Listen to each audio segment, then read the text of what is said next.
seconds less.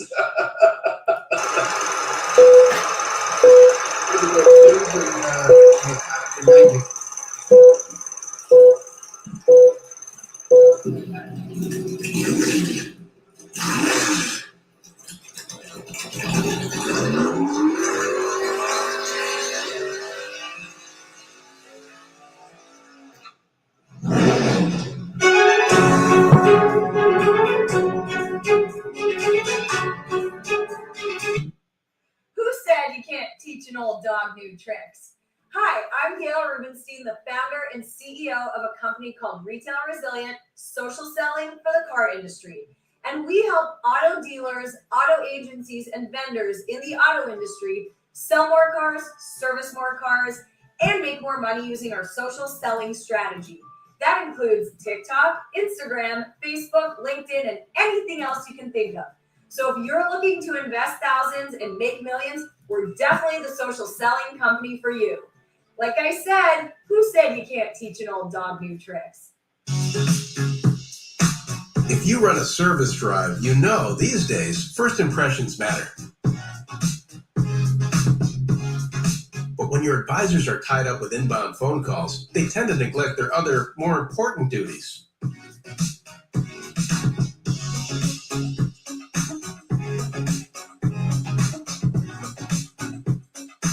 And did you know 75% of all service calls are frequently asked questions and routine requests? Still, the average dealer misses up to 30% of inbound calls, adding up to a ton of missed service opportunity and increased customer churn. 68% of callers actually go elsewhere if they can't get through, which means you could be losing $60,000 to $70,000 every month in service revenue simply from missing calls. So who will pick up? Introducing Brooke. Hi there. Your best service scheduling assistant. Brooke is the first intelligent digital voice assistant to answer, handle, and appoint all of your inbound service calls. Hiring Brooke means absolutely no call goes unanswered, boosting your customer satisfaction and reducing your overhead costs. And talking to Brooke is like talking to a friend with human-level understanding in a friendly conversational voice. Her conversational intelligence is built on millions of actual service industry conversations, making her the easiest onboard you'll ever have. She can handle any volume of calls and follows your policies every step of the way, 24/7. That means even when the lights are off, Brooke is always on. And I can do it without missing a beat. You really do check all the boxes. Book with Brooke today. Visit Brooke.ai or call 866-942-1236. Finally, the perfect match.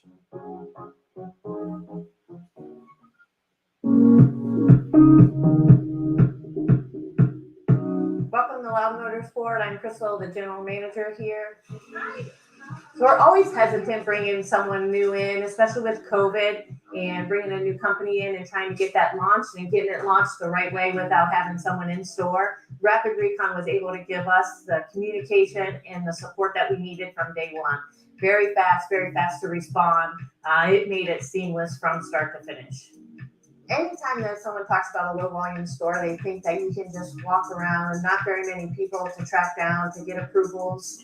That's not the case. If we want to get the car through the process, we still have jobs to do. We still have customers to help. And this really puts it right at our fingertips and allows us to approve it instantly, even if we have a customer sitting in front of us. Since bringing Rapid Recon on, we have really improved our sales. It's allowed us to get the cars to the front line a lot quicker, which in turn gives us more volume. So we went from an average of 75 a month to now averaging over 100 just in a short amount of time. I would recommend Rapid Recon to anyone that is even remotely thinking about it. Thanks for stopping by today. For more information on Loud Motorsport, you can always go to loudmotorsport.com or stop in here in Minerva, Ohio. We ship all over the country.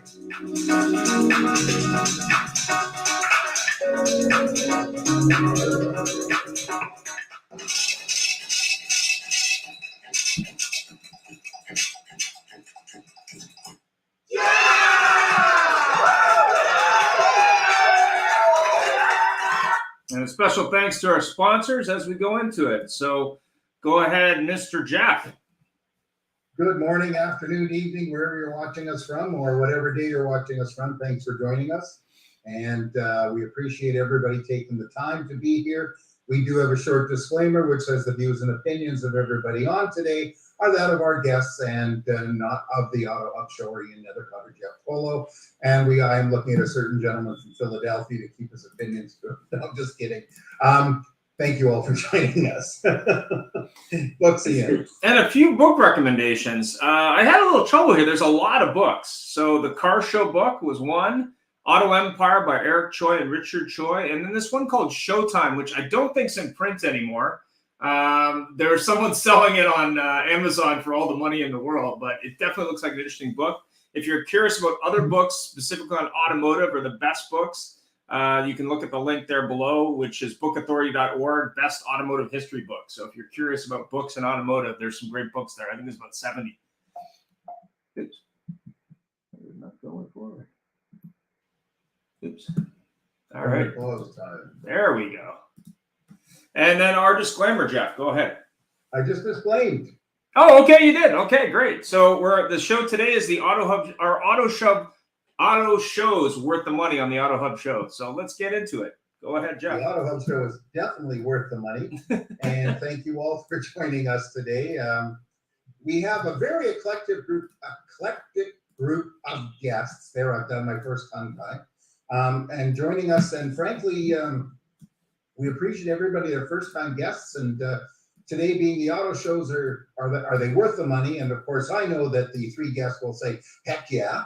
And we're polite people, so we don't use stronger words in the Auto Hub Show. But it's certainly been a big thing over the last couple of years. So, I've always been a fan of auto shows. But we'll just introduce our guests. First of all, we have Blair Quayle joining us here from the sprawling metropolis of Vancouver, BC, Canada, and British Columbia, who is the CEO, president, guy of everything for the New Car Dealers Association of BC, who actually happens to run the Vancouver Auto Show. Blair, please say hi and give us a brief introduction. Well, hey, thanks very much for having me on. I look forward to it's an important topic, something we're thinking about a lot out here in British Columbia. As you may know, BC now leads North America in the adoption of electric vehicles. I think we just hit 13% of new car sales are EVs out here. So it's a particularly important topic for manufacturers these days, and a place here in Vancouver where we're well positioned to show that on. Perfect. Well, thank you for taking the time. Of everybody here, you get up the earliest, well, next to Ian and I, so that's great. Next we have here is Jason Campbell, who is the general manager of the eastern version of the Vancouver Auto Show from the Canadian International Auto Show in Toronto, Ontario. Please say hi and introduce yourself to everybody, Jason. Thanks, Jeff. I've been with the show since 2015. The Canadian International Auto Show is the largest show in the country. We generally get around 330 to 350,000 people coming through over 10 days. We were a 10-day show like the Chicago and New York and LA shows, and twice the length of the show. They're in Vancouver. And we're on the earlier part of the season, whereas our friends in Vancouver normally kind of mid to late season running at the show. Cool. Yeah, and those guys in LA can have a show whenever they want because everybody comes out there. And speaking of LA and all the fancy cars they have there, with East LA in Van Cleek, Ontario, Canada, we have Paul Taylor, who is from Cars by Taylor, automotive restoration specialist, but also a restoration show TV castmate, so who can speak about his end of auto shows. Paul, say hi to everybody, and thanks for joining us. Hi, thanks so much, Jeff. Ian, thanks for having me on the show. I'm honored. Yeah, so Cars by Taylor, a company I run with my wife. We do a lot of buying and selling right now, a lot of transport between North America and Europe, if you will, and a few restorations on the side, some consulting, as I said, and we've just started our own podcast as well. I'm delighted. I think this is an amazing topic to cover today, and I'm excited to be involved. So thanks again for having me. Thank you so much. We did have some people from the Chicago Auto Show, but they sent their regrets. They, for some reason, have to travel somewhere at the last minute. So we do thank them for that, and we'll get them on a later date. And we're actually going into some recorded interviews one-on-one with people, which we'll put onto our website. But we'll go right into our questions. Ian, if you could take that away, please. Yeah, our auto show is worth the money in today's new automotive world. So let's start with Toronto. Let's start with Jason on that. Well, obviously, you know our answer. Of course. But they have proved themselves worth the money for over 100 years. And there's a reason why car manufacturers, people looking to come and buy cars, come to auto shows, because there's no better one-stop shop where they've got an audience that not only is interested in buying cars. In fact, about 79% of our show attendees in 2020, the last time we ran, said that they were in the market for a car in the next 12 months. But not only are they interested in cars, but they're willing to pay money to come. So there's very few places where you can have as many qualified buyers in one spot and influence people that were perhaps considering your competition to come and take a look at your products. I mean, it's very easy today for manufacturers to talk to their existing consumers. But what is harder is to try and reach out and find those people that were considering your competitors' vehicles and have a chance to win them over to your products. And about 25% of the folks that came to the show in 2020 considered adding another vehicle to their shopping list because they came to the show. And you get a chance to touch and feel, experience the car firsthand and in person, all within, let's say, a 2.5-hour window. And you can see all of what's available in the marketplace. And even at the last show, which we were planning, which was the 2022 show, which unfortunately, because of the pandemic, we had to cancel, we still had 75% of all new cars sold in Canada planning to be here and represented at the show. And that's pretty good endorsement for the time when you're in the middle of a pandemic and manufacturers still want to come and be a part of that experience. The consumer audience is huge. Our show in particular is the largest in the country and compares very favorably with any shows around the world in terms of its quality of presentation. And I'm sure that car manufacturers are going to continue to be part of our experience. And, we do have some that are coming saying, you know what, I'm going to not participate this year, I'm going to skip this year. Often it's because of product. Right now, there's product challenges, which all manufacturers are facing. But even still, we've got a very big supply of manufacturers that want the space in the show. And to be able to win over new customers, in particular, a lot of the new brands that are coming into the marketplace that customers don't have the experience with, that don't have the knowledge of. There's no better way to kind of prove that you are a player on the scene than being here as part of the big show. Interesting. Blair, what do you think? Well, I'll weigh in and say, yeah, heck yes. We think they're worth the money. Jason gave a good overview. A couple of points that I'd add to that in here.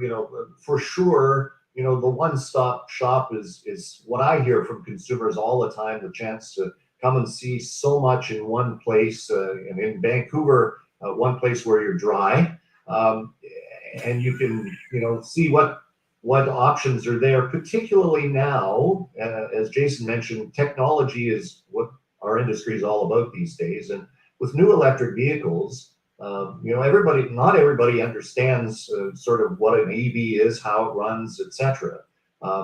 So it's a terrific opportunity for people to come and ask questions in a low pressure environment where they can ask the questions they want. And in Vancouver, for pretty much as long as I've been around, at least a decade, we've been doing green ride and drives to give people a chance to actually put a bum in the seat of an EV and take it for a spin.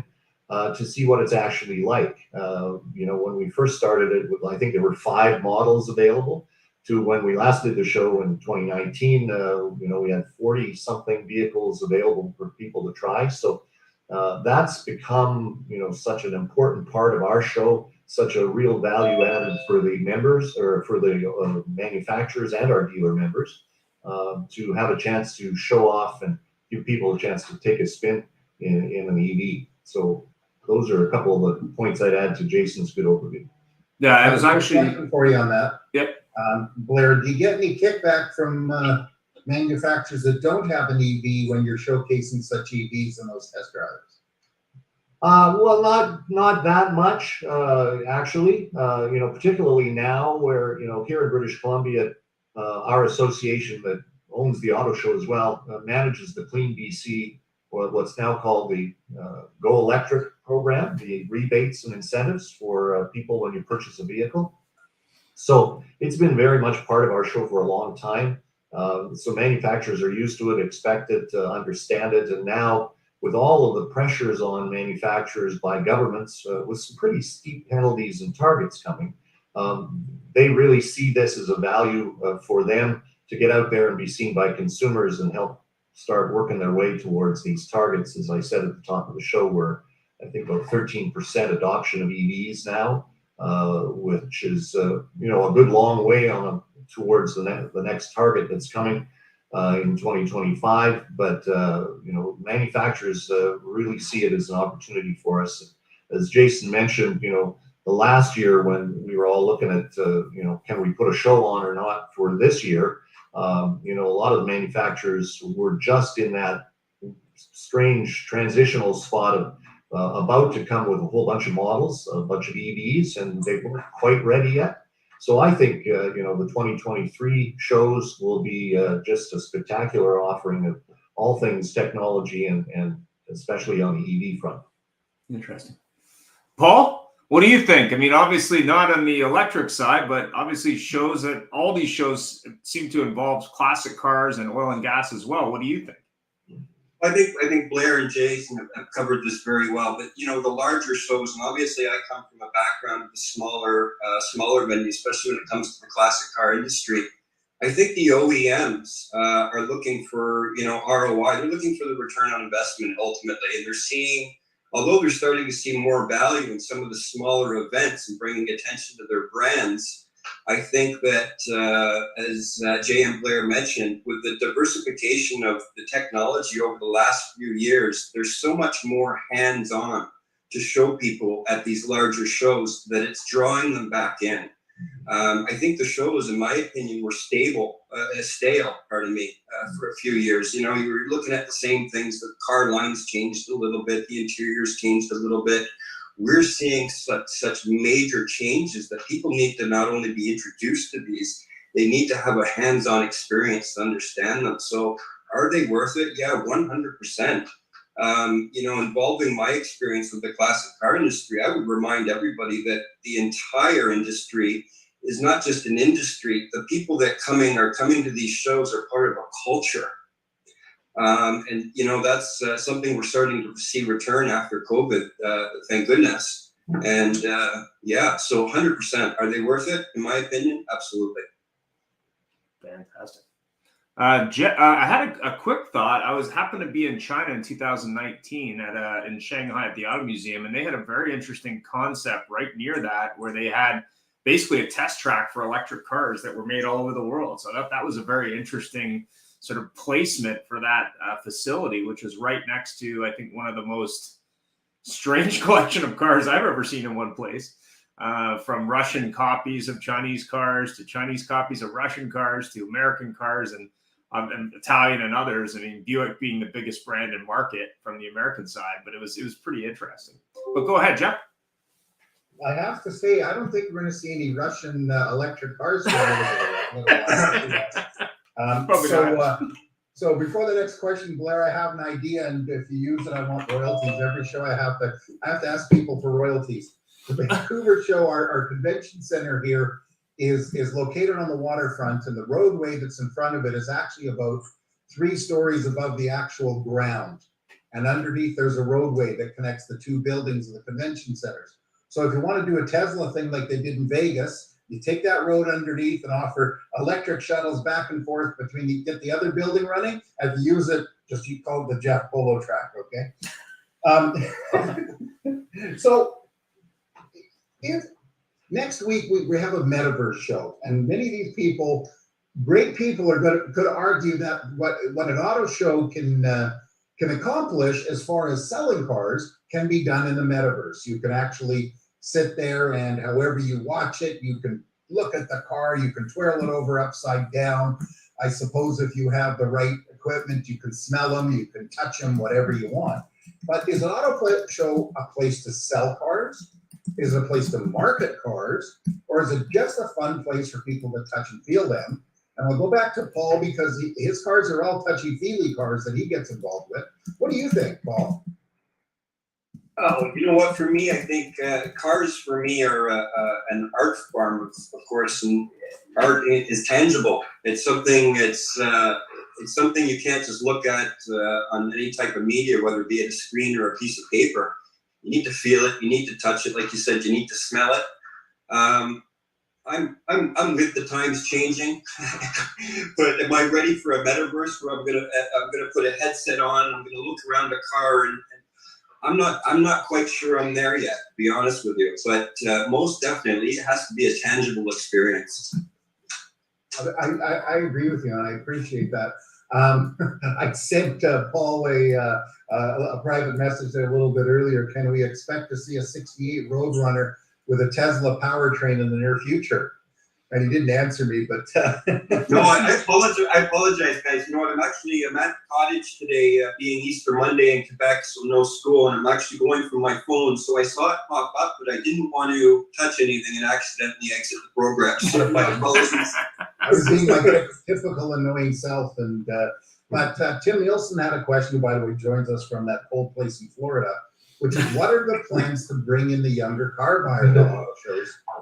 Jason or Blair, would you like to answer that one? Jason. Well, I think one of the things, just going back one step and to talk about, the metaverse, there's been all kinds of attempts to run digital shows, both digital auto shows as well as other, consumer shows, home shows, boat shows, etc. Nobody has found a way to bring that same kind of experience of the in-person experience to life in a successful way digitally, the way that you can really experience it firsthand. And so, I see that, there are a lot more activities going on with all manufacturers for retailing digitally, for making consumers able to see their products digitally, but there is no replacement for in-person experience. I think bringing in younger people, obviously one of the things which is driving a lot of young consumer interest is electrification of electric vehicles. There is a huge pressure out from the government to move that way. I think all shows are going to need to embrace that and embrace social media in a much bigger way than perhaps we have in past. We have a very big active program ourselves with young schools. We normally have about 10,000 students come through the show over the course of the 10 days. We try to be all things automotive. It's not just new car buying experience, it's the whole car culture, which we have been showcasing both from classics and muscle cars, as well as the gaming side of things. That was all very big draw for us. The World Gaming Awards that we ran a couple of years ago. I think there's no one magic bullet that's just going to bring in a younger audience, but our audience that comes to the Art Auto Show in 2020, we had about 54% of them were under the age of 35. So it's a very young audience that do come to our show already. And obviously the ones that have the money to buy products aren't necessarily in the young bracket, but even the super high-end vehicles which come and showcase that are vehicles from FAF, from their McLarens and the supercars that are coming out of some of the other Grand Touring automobiles. These folks are there because it's a long-term process of engaging the young audience and getting them excited about cars and keeping them a fan. And so, it's not one thing that has to be done in particular, but our audience is very large. Our qualified buyers are very large, and we've been growing our audience. I mean, in 2014, we had just under 300,000 people coming to the show, and last count we were just about 350,000. So we're in a very healthy spot right now. Terrific, thank you. Well, here in Vancouver, I do have to say, Tim, in your comment, Vancouver is a very big super and hypercar market, and our average age of those drivers, their age starts with a 2. Pretty disgusting. When you go to Florida and you see a 60-year-old guy sitting there trying to, forgive my term, pick up younger people, Here, they're usually a 23-year-old going, whatever they do, they just do. It's pretty interesting. But Blair, seeing as how we're talking about our home here, what do you think? Is it a place to sell cars? Is it a place to market cars? Obviously, it's fun, but is it just a fun place? I think it's all of those. You know, as Jason said, you know, the value to the manufacturers is pretty strong to have an audience that's already predisposed. They're paying money to come and see what's there.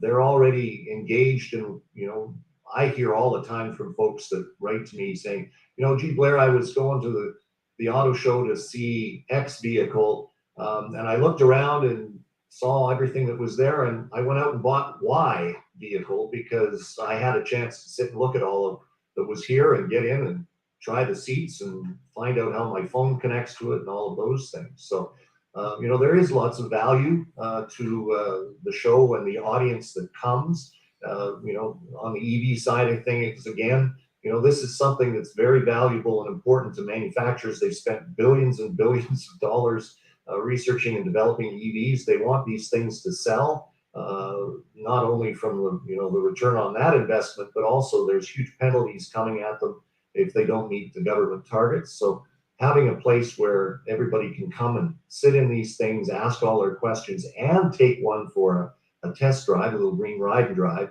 all of those things are huge value to the manufacturers. And for the consumers, it's lots of fun to get in one of these and try them out and check it out. You know, we have lots and lots of families come to the show.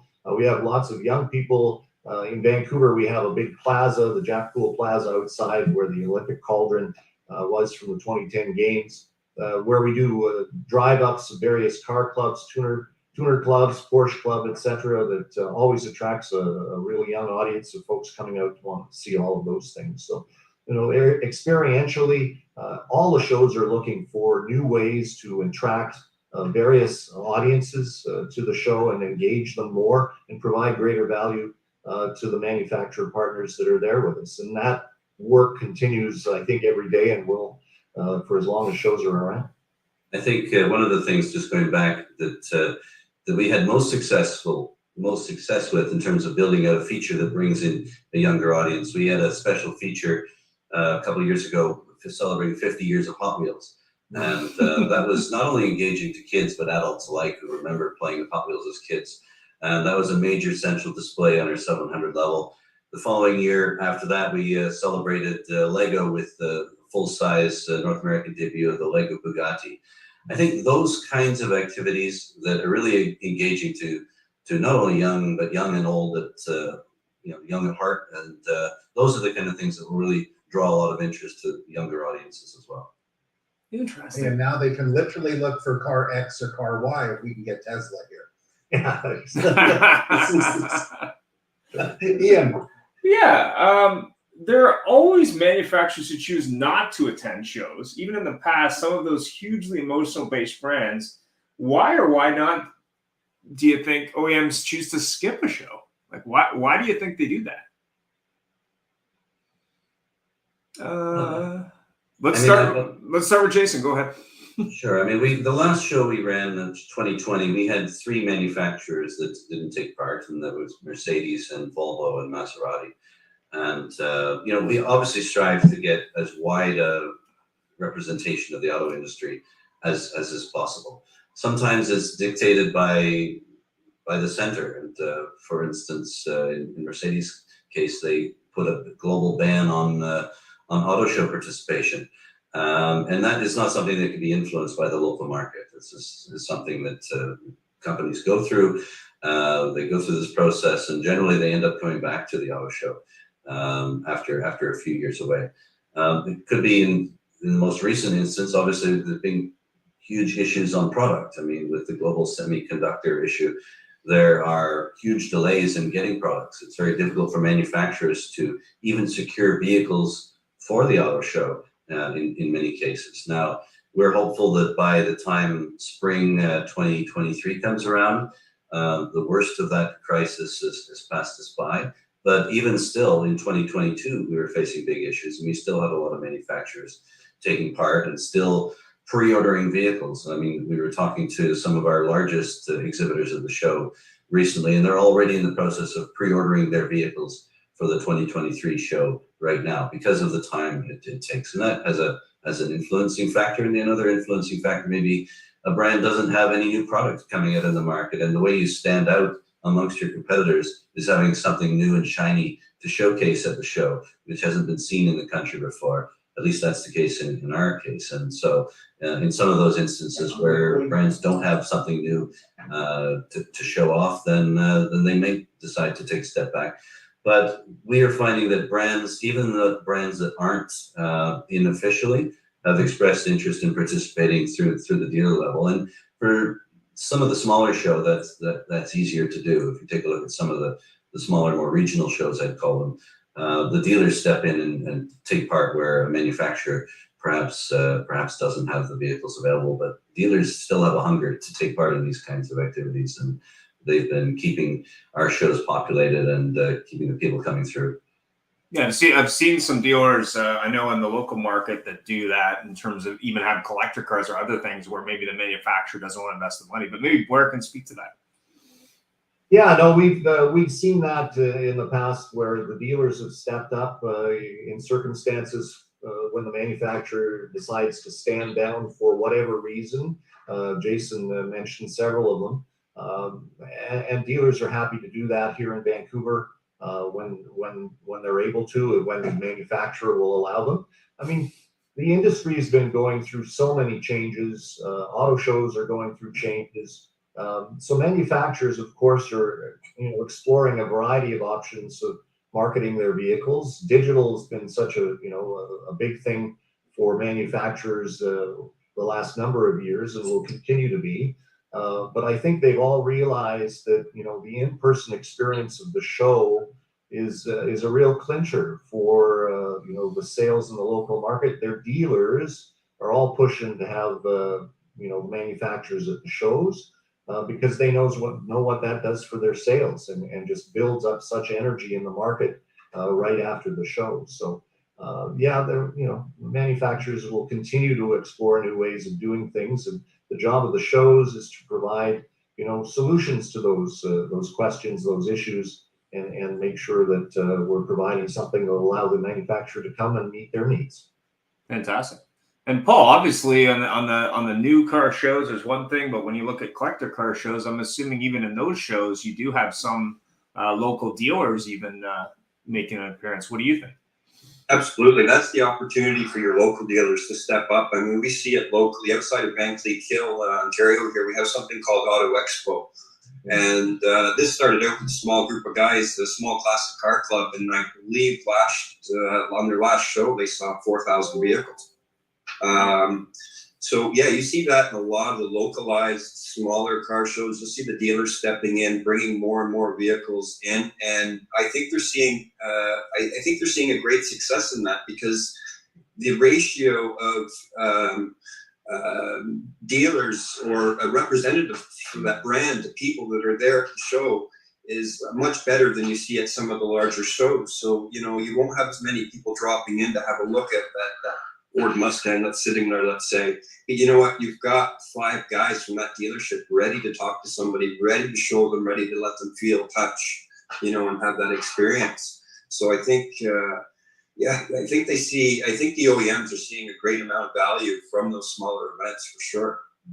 Interesting. And I have to say, there's huge value in these collector cars, because the retro styling, we're in round 16 of retro styling. Look at that Mustang Electric. And you've got people that really had no clue about the older Mustangs and Absolutely. And what I find really interesting too about the introduction of EVs and hybrids is what you're seeing with the collectors. It's exciting the collector industry again. For example, people are anticipating no longer being able to buy their gas vehicle, and it's now going to be electric. So they want to make sure they've got the last of the model of the gas one that was ever produced, along with the first. But you see more of that interest now that the industry is changing. They're going, wait a minute, there's more. There's going to be more items that become more valuable as a collectible item further in the years if I purchased them now and add them to the collection. So we're seeing a lot of that in the industry for sure. Yeah, and you're seeing the resurrection of, I know with Volkswagen, you've got this new van coming out, which is almost a throwback, similar to the Beetle years ago. I mean, obviously, I think they should have had it years ago when they did that. I think it was the Rutan, which was not successful, but I think they've learned from that. The Grand Rutan. Yeah, the Grand Rutan. Yeah. Volkswagen Caratan. Go ahead, You Joe. know, that Volkswagen electric van's coming out. Boy, oh boy, what an opportunity there. But I have to say, if we talk about some older cars, I bet we all wish we had that 78 Westphalia that I know that I'd taken in on trade and off wholesale 10, 15 years ago for like $3,000. So we certainly, it's interesting. The way I see it is this, is there's is going to be becoming a very interesting market. And Paul, you touched on that. There's going to be that collector, that older, that performance car, that, you know, even the big Bolts, the old Lincolns, etc., that people are going to justify to have. And I hate to say it, in 10 years, they'll have to drive 20 miles to get to the gas station because there'll be less of them. But I definitely see that. But moving into the future, and I mean, we've kind of touched on that.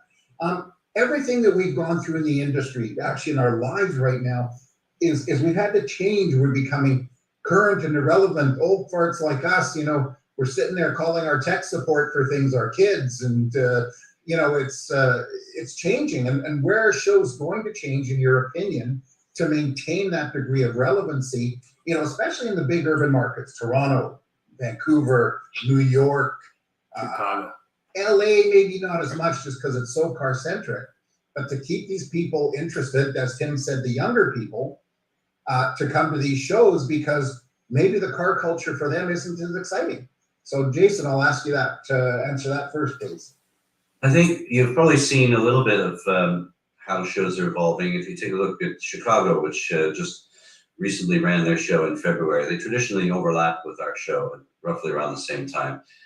They have gone much more in a way of live driving experiences. Indoor, they had 6 different vehicle test tracks inside their facility. New York is going the same way. They've got their own internal test track, as well as several manufacturers are building their own test tracks within their booths. I think that we'll see a lot more of that. I mean, it's easier to do if you have an environment or a time of year where you can do that indoors, outdoors. In our particular case, running in February, it's not so easy to have an outdoor kind of experience. But I do foresee us there seems to be big interest from some of the manufacturers that are participating in New York the same way, running an indoor electric vehicle test track. I think that's likely going to be something that we will explore in a much bigger way for our 2023 version of the show. One of the big costs of manufacturer participation in a show is the money that they spend themselves on the large displays. If you take a look at the typical manufacturer that's presenting at our show, about 10% of the costs of their participation comes from the charges that we would put them out for rental of the building space. 90% of it is self-generated. And I think that although traditionally there has been a great focus on global standards and global auto show requirements, I think we're going to see more and more manufacturers willing to step outside of that. There will still be many of them that will want to have their global A-kit on display, and we'll always provide that showcase for them. But in particular, where you know times may be more challenging, I think that there will be a desire of manufacturers to come in and present in a way which they can be side by side with some of their competitors, but not looking bad. And so a more kind of frugal opportunity to showcase the cars themselves rather than the large video walls that stand behind them, I think is something that we're going to likely see shows evolving into. And let's say there are several manufacturers that decide to pull back for a period of uncertainty, product unavailability. I think other shows are going to start to try and diversify and having more of the collector experience, more of the kind of unique supercars which people want to see, and perhaps even bringing in things such as motorhomes and motorcycles, things and trailers that you tow with your vehicles, because those are all part of the car not only culture, but what you do with your vehicles. And I think you're going to see much more of that blending of different kind of shows together to create an even more engaging and more interesting auto show in the future. Yeah, because you're seeing that a little bit, Jeff, at CES. It's becoming almost another auto show.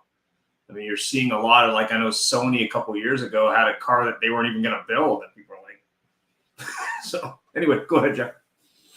Actually, I'm going to have a little second part to that question for you, Jason. Are we going to look at manufacturers having to make their shows completely different now for the big urban centers that are, I'm not touching on this because I don't want to sound political, but you'll get the Toronto, the Vancouver, the New York, where there's such a huge buy-in to electric cars. And then you'll get the prairies in Canada, Dallas. Steve Granger went offline, but coming to us from Austin, or the Midwest of the U.S. Are they going to have to make their shows differently? Because obviously the uptake of the new style cars, the electric cars, is greater in these big metropolitan urban centers. Yeah, I think they're already doing that to a certain degree. I mean, the Western shows are already very heavily focused on, let's say, the truck market, and manufacturers, because trucks are such a huge part of not only their lineup but also their profitability. They really need to be out there and showcasing those kinds of vehicles to that particular audience. I do think that we will have more focus on EVs. I mean, the Quebec market and BC market, because of the provincial additional incentives that exist there, and the need to hit zero emission vehicle mandates, there is a very heavy skewing of manufacturer participation in those markets for electric as well. But as that mandate creeps in and grows across the country, that electric vehicle showcase requirement is going to be hitting everywhere. And in particular, in a market like Toronto, where you've got a lot of people that still don't own electric vehicles. There's still a lot of questions about how do they have one? What are the key costs of ownership, and how do they get their vehicle charged? Those kinds of questions mean that we need manufacturers to be there to help answer those questions, because it's clearly something our manufacturers, consumers, are looking for. Over 60% of the people that came to our 2020 show were already considering an electric vehicle as their next purchase, and that was 2.5 years ago. So I can imagine by the time we get to 2023, that number is going to be probably upwards of 80%, I would imagine. Wow. Although I do expect Dallas and Calgary to have the Ram TRX versus the Raptor test drive track instead of the electric test drive track. Blair, what do you think we have to do to keep the shows current and relevant as time goes along with this rapidly changing world? Well, I mean, this is a conversation the shows have been having for some years, and as Jason pointed out, there are other things that you can bring into the show that fit nicely. I mean, a number of the new car dealers in this province are also in other businesses such as, RV and boats and various other, ATVs and motorsports. So we've had a number of those other products mixed in with our auto show for a number of years. The EV thing, of course, clearly we're going to build on our strength here in British Columbia and our long, decades-long experience with that and the ride and drives and, the partnership we have with government around the program, etc. I think you're going to see, a lot more effort around expanding those ride and drives and sort of test drive opportunities, both for electrics and perhaps some other vehicles as well. It's more challenging in some larger urban areas to get access to places to do that. But we're going to continue to work on that and try and grow that opportunity here in British Columbia. We're rolling up our sleeves, as I know all the shows are across Canada, North America, and the world, looking at new ways to bring the digital experience into the show and marry it with the in-person experience. And find more ways to engage on social media and other ways with consumers and the manufacturers. So lots of creative work going on behind the scenes to prepare us for this ever-changing world. Yeah, for sure. I got a feeling that to take something out of Jaws, you're going to need a bigger staging area next year for that EV riding drive. Well, it's that, and we're fortunate in Vancouver in March, third week of March, when we have our show. You're not freezing and full of snow and all of those things that some of our colleagues have to face. So I'm sure at some point there's going to be conversations around shifting the show schedule to provide a better sort of driving experience in some of those areas. So we'll stay tuned for all of that. For sure. And what about the comment on different shows for different markets? Again, with the as Jason said, with BC and Quebec here, and I'm not really sure in the States with the strong government regulations. Obviously, we have to be different because starting in 3 years, I'm not sure what it is. You obviously know better than me, but we've got to be something like 30% of vehicles sold must be electric or something here. Yeah, the various jurisdictions have various mandates, as Jason referred to them earlier. Even down into the states, a number of the U.S. states are now tied in with what California and other places are doing. Sort of the light switches going on in the U.S. sort of last year, I've noticed with the dealer associations and manufacturers around EVs and the real push for that. We've been at it for a decade here in BC. For us, it's trying to find the balance of all of that electric vehicle piece, but also a lot of people in British Columbia drive a truck and need a truck. At the moment, gas powered, soon to be electric. So we're trying to find the balance of making sure that we can meet the needs and have something for every possible consumer that wants to come and see the show. Sure, although I do hear that there's going to be mandates in Alberta and Texas against EV cars for a few years. I'm kidding. It's Saskatchewan at the moment. There's actually an EV tax to make up for the lost tax for fixing roads and things from the gas tax. Well, did you see that post over the weekend, gentlemen, in Australia? There's a 2 cents per kilometer tax on electric vehicles. They misbilled him for a year for $21,000. So now he's fighting the government because they say they're going to deregister his car so he can't drive it if he doesn't pay them. Thought that was very interesting. But go ahead, Jeff. That's an interesting topic, though, what you said there, Blair, because it's huge. Like, eventually, all the incentives have to go away. You get a place like Saskatchewan, if those of you don't know, has got a population of less than 1 million. And lots of roads. A land square mass equal to that, I think, of almost Pennsylvania, Larry, and New York. And they've got less than 1 million people. Somebody's got to pay for the roads. Yeah. Moving right along, Paul. Yes, you sir. come from a different side of this.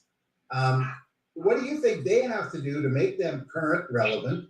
But meanwhile, I know your side of things has more to do with car shows than auto shows, but we've already talked about the happy medium. What's your opinion coming from the outside and the inside?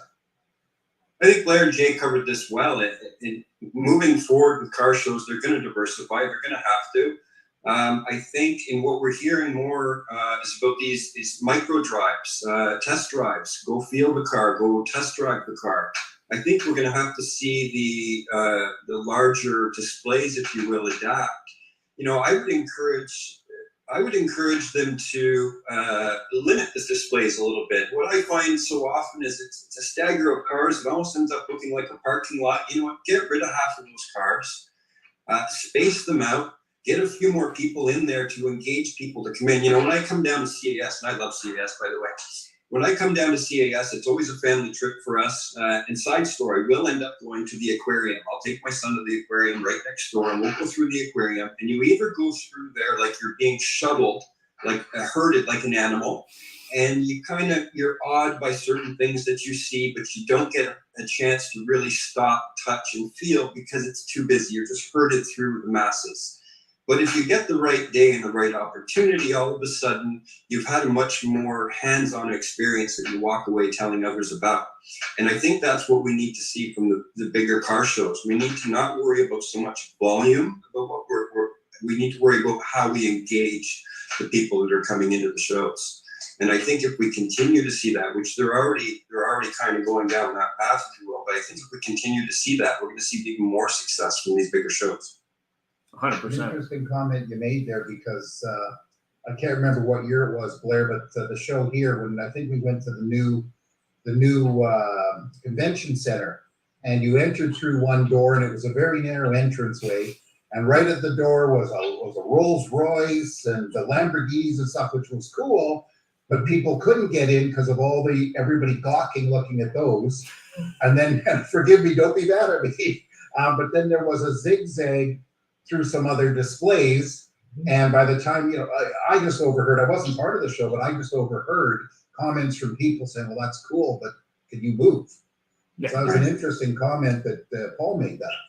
Right. And, we see that in the classic car show industry or in the markets as well. When you get to the bigger shows and there's too many people, but not enough room to engage. And you'll see this with owners. I know many owners that have been to shows that have gotten too large, and they've actually backed away from those shows and they go to the smaller ones. Why? Because they're really, again, they're about the culture.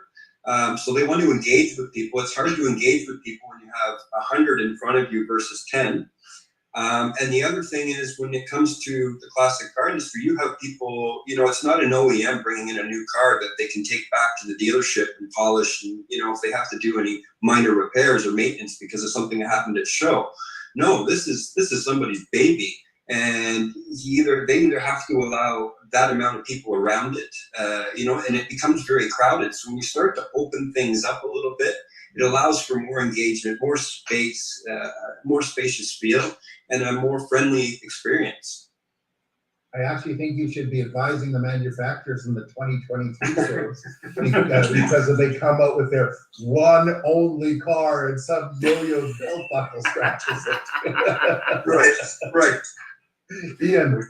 Yeah, we're running tight on time, but I was curious, being that I worked auto shows 22 years ago, and I believe, and for a number of years, but I believe most manufacturers have gone to hiring people to work the shows versus the salespeople at the local dealership, because I actually worked the show when I sold cars, and I love to work the show because I always got deals from it. But I was curious as to whether that's still the case, or whether there's still, salespeople, local dealerships who want to work those shows.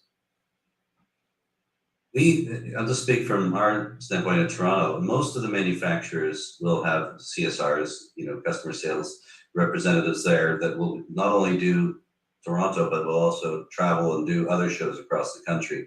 They train them up on the vehicles. They're knowledgeable about the vehicles. They're not pressurized. They're not salespersons, so they're not out there trying to make a sale. We do try to encourage manufacturers to have at least one sales representative on the floor at all times, so that if somebody does want to talk about pricing and that sort of thing, there's somebody there that can do that and speak to that. In Ontario, you have to be OMVIC registered to speak on certain subjects that a customer may be asking about.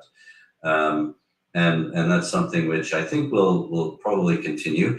Some of the experiences that manufacturers have had in past years when using just salespeople, it provides a more pressured environment, and that they want to kind of get away from that.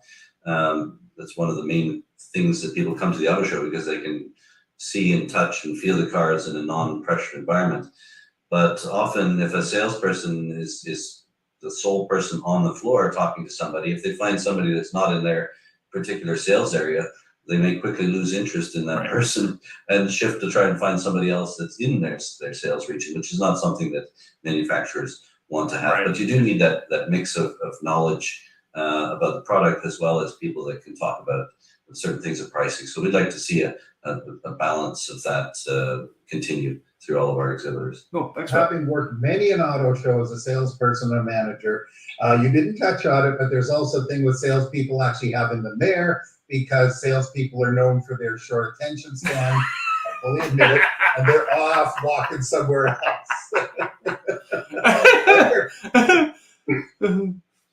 Blair, did you want to comment on that? No, I mean, Jason covered it well. Same situation in Vancouver. We're officially an on-selling show. There are manufacturer CSRs there, well-trained, know the material. The vehicles can answer all the questions in an sort of non-pressure way with consumers.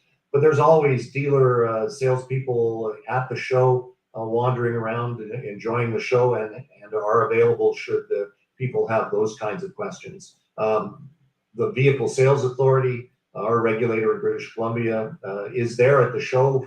They have an exhibit, etc. So they're always keeping a watchful eye on those things as well. Cool. And any final comments, Jeff? We're out of time. Well, I'd like to thank everybody for joining us. Paul, I think you added just a terrific side to this, which is very nice.